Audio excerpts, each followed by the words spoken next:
Last week, a very interesting public opinion survey was published. The survey was conducted by the internationally known company AC Nielsen on behalf of the Pakistan Legislative Strengthening Consortium. It addresses many important issues and how the citizens of Pakistan view them. Many of the results go against the prevailing conventional wisdom. Among the key findings are what people consider the main problems facing them. Also of significance is their perception of institutions, particularly political ones. Joining us to discuss the findings are Amjad Parvez, country manager of IFES, who represents the organization which conducted the survey, along with AC Nielsen. With him is Hina Rabbani Khar, a member of the National Assembly from Muzaffargarh, and she belongs to the ruling Pakistan Muslim League. And next to her is Sohra Imam, a member of the Punjab Assembly from Jhang, who recently resigned as the Provincial Minister for Social Welfare. Thank you all for joining us today. Now, Amjad Sahab, let me start with you. What was the main aim of doing the survey in the first place? This survey is a baseline survey for a project which is strengthening national and provincial legislative governance. We wanted to get some basic information and baseline data and information about the perception, attitudes, practices of Pakistani people vis-a-vis the state institutions to help the legislators and the civil society and NGOs to plan their activities and to know where the gaps are and what type of activities are required. And why should we take this as credible? Yeah, IFS, the organization which has sort of supervised it, is an international firm which has worked in over 100 countries and conducted surveys, almost similar surveys, 60 surveys in over 24 countries. We have a sort of international and regional experience, and the organization that we used in Pakistan, AC Nielsen, is a known international firm. They are the best machine available in the country, and we asked them to come up with a sample and a technique which is reliable. The margin of error only minus and plus 1.5% was allowed, and we have a 95% confidence level that the sample that was selected and the technique, that is stratified cluster probation sort of sample technique, is 95%, gives 95% confidence level. Now, let's move to the findings, and Hina, let me start with you. A couple of things very interesting. If you look at the chart which says interest in politics and governance, the maximum number of people are those who are either not interested or don't care. If you look at the chart on is Pakistan a democracy, most of the people, 52%, don't know. If you look at the awareness about legislative assemblies, most people don't know. It seems that in this democratic setup that we have, where we are having elections, most of the voters either don't know or don't care. So what job are you doing then? Okay, first of all, I'm going to start off by commenting on the survey itself. One thing that I think everybody would find very interesting is that we all do know that we have a population division of about 70% rural and 30% urban, and that's according to your economic survey 2003-04. And over here, if you look at the sample, the random sample that was chosen to reflect on your population, the division is different. Okay. So you feel there's a problem with the survey itself? I certainly do believe that, because if you look at so many findings, they seem to be a bit skewed. They seem to be against the popular wisdom or what we believe to be true, which is certainly. Now, of course, you know, no survey is perfect, and we have to go with a certain sample. So even if we don't accept it as 100%, it does show you a certain trend. And I want to talk on that because. I think before we begin that discussion, however, the point should be well taken that they were interested in heterogeneous sampling rather than necessarily reflecting the actual reality on the ground, which is that 70% of the people live in the rural areas, 67% and 33% in the urban areas. But let's go with the fact that an internationally recognized company has done it, so it's their credibility at stake. So at least it is something which can form a foundation for a discussion. Now, let me come back to the first question, Hina. Most of the people either not interested, don't care. That doesn't show your job in a very good light.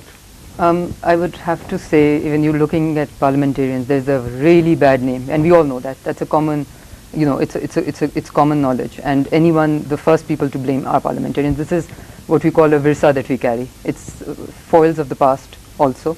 And so we have to really prove ourselves. I agree with that much. But I think, I mean, when we come to this survey and you look at things like people not being aware of the name of their MNAs. I think Sura is also from an elected, constituency. She would tell you that is virtually impossible, and the rural, and if you look at interest in politics and governance, I truly believe that in the rural areas, the interest in politics and governance is actually more, because their life is more linked towards what we can deliver. Why? Because in the urban areas, there are certain facilities which are already provided. However, in the rural areas, they're looking for roads, they're looking for electricity, they're looking for all sorts of things. Sohra, if you look at the reasons for watching coverage of the National Parliament, this is linked to what Hina was saying. Only 4% say that they will get to know the truth, which basically means that Get to know what truths? that only 4% of the population follows the national coverage of the National Assembly because they want to know the truth. I mean, the credibility of what's happening in the Parliament is so low that only 4% realize that they might get something truthful. Does that show to you that the level of trust has plunged to just incredibly low level? In terms of ownership or in terms of blame, the visible face of government is the public representative, whereas the power sharing formula at the helm of affairs, at the helm of authority, at the helm of decision making is not necessarily entirely with the public representative. But the interesting thing here, Hina, is that even though there is this credibility gap, 58% of the people are satisfied with the role of the army, and only 15% or 14% are satisfied with the National Assembly. Yeah. I think she pointed out very correctly, one, what she pointed out, and secondly, I would also say, what is the role of the army? And compare that to the role of the National Assembly. When somebody is voting for you, they expect you to take care of every need that they have, starting from ensuring that employment is given to their children, to ensuring that there are roads and electricity facilities. So look at the burden that is falling in, the demand supply, what are they demanding of you and what you are able to supply. So in this, and with the, I don't want to bring in the local governance issue, but with that, the delivery mechanism system has kind of changed, ability to deliver of the legislatures, because as far as somebody is voting for you, they are expecting you to take care of their needs, whatever they may be.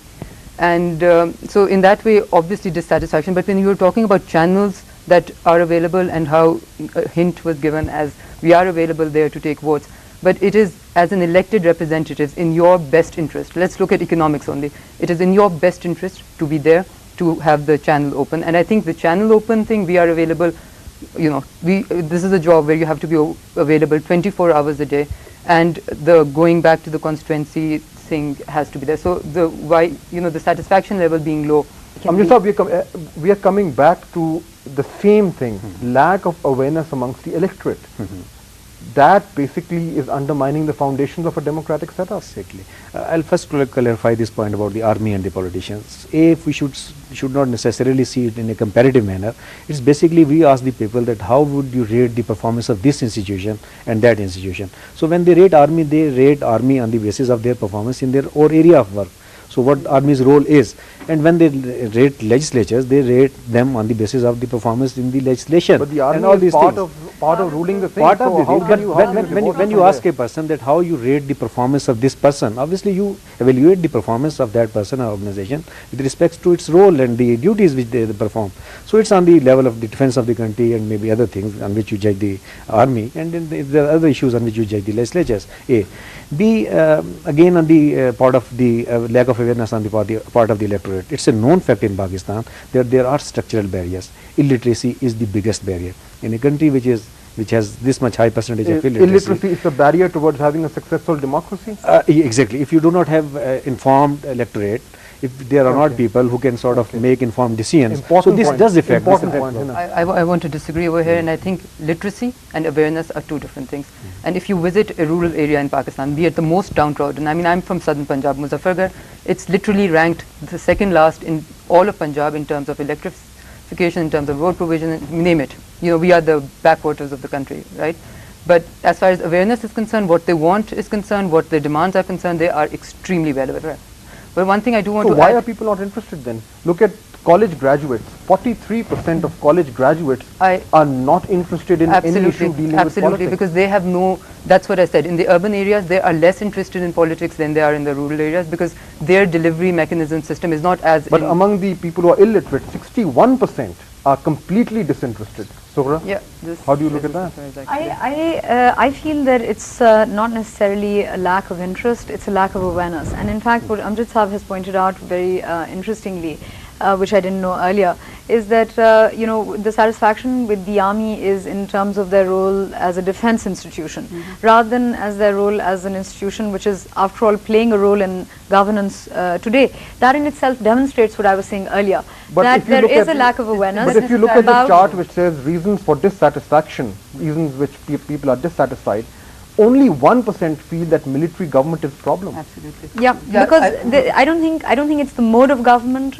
which is the problem in people's lives or in people's minds.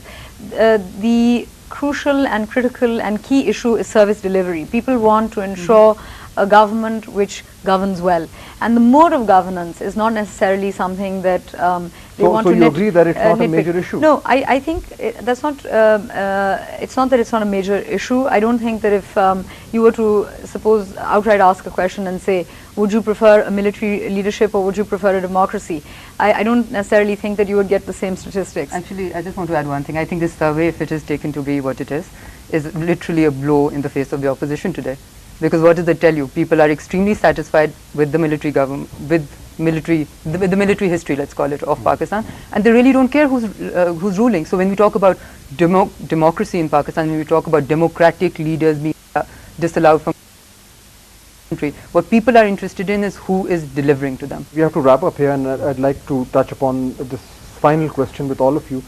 Seems what Hina referred to is that this survey and these figures basically give a completely new angle to the way that we've been looking at the whole national setup, how politics and governance is being done, and what are the priorities for the people and how they're completely different they are. Now, Amjad Saab, in your opinion, having gone through this whole thing, do you feel that this message is going to have a certain impact, not just on the elected representatives like Hina and Sughra, but also on the unelected ones? Yes. You think it will? It's a short answer, short and sweet. Yes, exactly. It's a sort of refreshing thing to get something from the field on issues which have previously, or the questions which have previously not been raised. So it's a new type of debate which will be there. There will be certain benefits, I'm sure. Hina, your take on this? I wish we would have spent a bit more time on the reasons for dissatisfaction and the problems facing Pakistan. And one thing that I earlier also mentioned, there's this other survey that they have over here which says the expectations for economic situation of country and family in 1 year. And so, meaning the whole, what is coming out of the survey is that really people seem to be more interested in their economic situation, and whoever can deliver a betterment in that, then the mode of governance, which is something that the opposition seems to be obsessed with. And another very interesting thing I want to point out is the lack of Islamic government is 6% of the people believe that's the biggest problem in Pakistan. What does that say about the MMA? So, your take on this, final thought. I feel that this survey has brought to light the fact that service delivery is what people want, and rather than going into systems of government. But at the same time, I think that the way that the survey has been structured does skew it in a way that makes it seem that representative government is perhaps of little interest to people. I think that one of the reasons, as I said at the outset, that the public representative becomes the buffer, in a sense, for the other players on the representative stage. But you would agree that it does fly in the face of conventional wisdom, right? I think that we all know this. I mean, I don't think it didn't come, this survey did not come as a surprise to me. I'm sure it didn't to Hina, because I know that when I go and ask for votes, the sorts of things that people want of me, they're not interested necessarily in which political party I'm with. They're not necessarily in what law I'm going to be piloting in the parliament. They're interested in making sure that they have clean drinking water, they have electricity, they've got schools, they have healthcare, because the basic necessities of life is the basic problem for, at least in my area. It's a predominantly rural constituency. We'll have to wrap up right here, but thank you so much, Amjad Saab, Hina Rabbani Khair, Sughra Imam. A very interesting debate, and of course I think if there was any consensus, it was that people are really interested in the issues which affect them directly: inflation, unemployment, poverty, and the mode of governance comes much later. Very interesting figures, highly recommended. All of you should take a look at it, and one hopes that this will also be debated in the Parliament. Once again, thank you very much for joining us today.